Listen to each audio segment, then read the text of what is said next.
ওই স্কুলে যাবে বলে স্নান করতে গিয়ে স্কুলে যাবে বলে স্নান করতে গেছিল কোথায়? পুকুরে।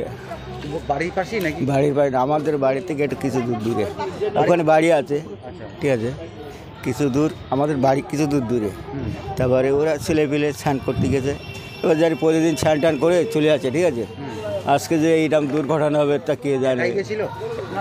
আরও গেছিল, মানে 2-5 জন গেছিল, আরো ছেলেপেলে গেছিল, একই সঙ্গে গেছিল, একই সঙ্গে গেছিল। হঠাৎ কি করে ডুবলো? হঠাৎ এইটাতে কী করে বলবো, কাকু বলেন। আগেও কি যেত? হ্যাঁ, আগেও যেত, স্নান টান কিছু হতো না। না, সবাই বাঁচানোর চেষ্টা করে যে আমরা তো শোনেন এখন ছেলেপিলে ছিল তো হয়তো ওর দেখে দৌড় মেরেছে, ঠিক আছে। এবার কিছু লোকের সংবাদ দিয়ে তারপর গিয়ে খুঁজে কে দেখলো? স্থানীয়রা দেখলো নাকি? ওখানকার ওই বাড়ির লোকে দেখেছে, বাড়ির পুকুর তারাই দেখে তারাকে খবর দিল। কোথায় নিয়ে আসলেন? তারপরে এই হসপিটালে নিয়ে এলাম, জাগুলে। কোন হসপিটালে নিয়ে আসলেন? তো আমি বলতে পারবো না।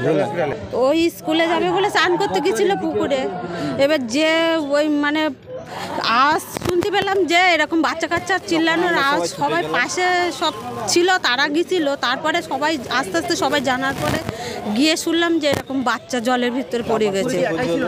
না, আরও বাচ্চা কাচ্চা ছিল হয়তো, আমি সেটা তো দেখিনি।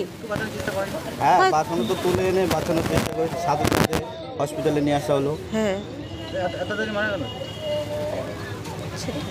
মানে জলের কোথায়? আর সবাই বলতে বাচ্চারা কোথায় সব পালিয়েছিল ভয়ে, যে এরকম হয়ে যাচ্ছে, বাড়ির লোকে ডাকতে গেছিল হয়তো এরকম। ওগুলো তো 10টার দিকে।